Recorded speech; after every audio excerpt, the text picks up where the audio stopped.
कॉस्मोस्टार media present sweet टॉक्सच्या आजच्या पॉडकास्टमध्ये तुमच्या सगळ्यांचं मनापासून स्वागत. आपले जे महत्त्वाचे आणि फेवरेट एपिसोड्स आहेत, मग त्याच्यामध्ये आकाशिक रीडिंग असेल, प्राणिक हिलिंग असेल, रेकी असेल. सो आम्ही आता विचार केला की आपण या सगळ्याचं कॉम्बिनेशनच का नको आणायला. सो त्या दृष्टीने म्हणून आज आम्ही एक वेगळाच पॉडकास्ट घेऊन आलो आहे, जो आहे ऑकल्ट रिलेटेडच. आणि ह्याच्यासाठी आपल्यासोबत आहेत मास्टर पूजा मॅम. तुमचं खूप खूप स्वागत आमच्या पॉडकास्टवर. कशा आहात तुम्ही? मी छान आहे. आमच्या प्रेक्षकांना थोडीशी तुमची ओळख करून द्या.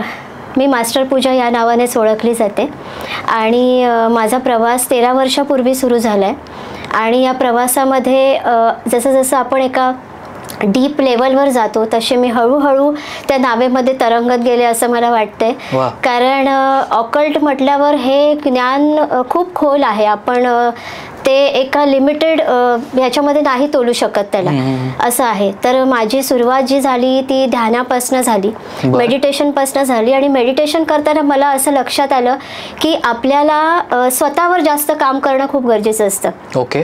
कारण मेडिटेशनमध्ये तुमची चेतना जी आहे ही इतक्या उच्च लेवलवर जाते की तुम्हाला समजतं की तुमच्या खोल आतमध्ये जे आपण ज्याला इनर प्युरिफिकेशन म्हणतो, हे अनेक आपल्या आतमध्ये कर्म आहेत, अनेक गिल्ट आहेत, तसंच आपले अनेक गतजन्म असतात. त्याची अनेक नकारात्मक कर्म जी बीजे आपण आतमध्ये ठेवलेली आहेत, त्यांना काढणं खूप इम्पॉर्टंट असतं. कारण या जीवनामध्ये तुमच्या आयुष्यात जे काही अडथळे आणि अडचणी येतात याला कारणीभूत म्हणजे तुमची कर्म आहेत.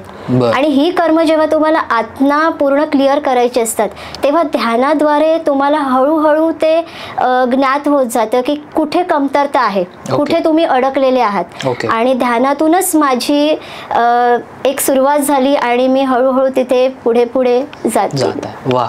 मग आता जे मी मेन्शन केलं की आकाशिक असेल, प्राणिक हिलिंग असेल किंवा रेकी असेल, अशा कोणत्या कोणत्या मॉडॅलिटीज तुम्ही करता? या सगळ्याच मॉडॅलिटी मी करते. मी कधीच ठरवलं नव्हतं की मला असं काही करायचं आहे. जस्ट मी जी मेडिटेशनची सुरुवात केली ते करता करता, स्वतःवर काम करता करता अनेक मार्ग मिळत गेले. मीही अनेक गोष्टी शिकत गेले.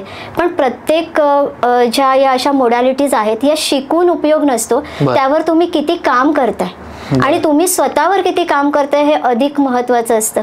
त्यामुळे हे करता करता मी स्वतःची प्रॅक्टिस खूप डीप लेवलवर करत गेले. त्यानंतर हळूहळू असं वाटलं की आता आपण इतरांसाठी का काम करू नये. आणि इतरांसाठी करता करता आधी मी अनेक फ्री सर्व्हिसेस दिल्या की मला त्याचा रिझल्ट बघायचा होता. आणि ते करता करता बऱ्याच वेळेला लोकांना ते आवडू लागलं.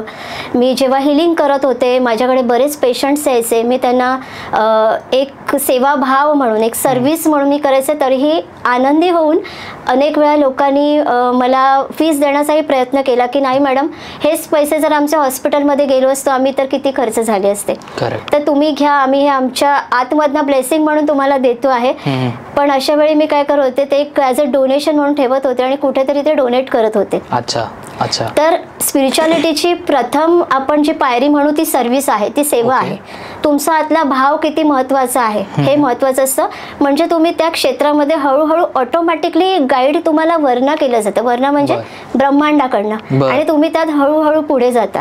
तर अशी माझी ही सुरुवात झाली. आणि या सगळ्या मोडॅलिटीज मी करते.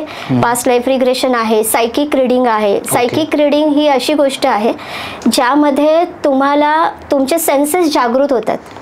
म्हणजे तुम्ही अदृश्य, ज्याला आपण दिव्य दृष्टी म्हणतो, तुमचे सेन्सेस जागृत होतात.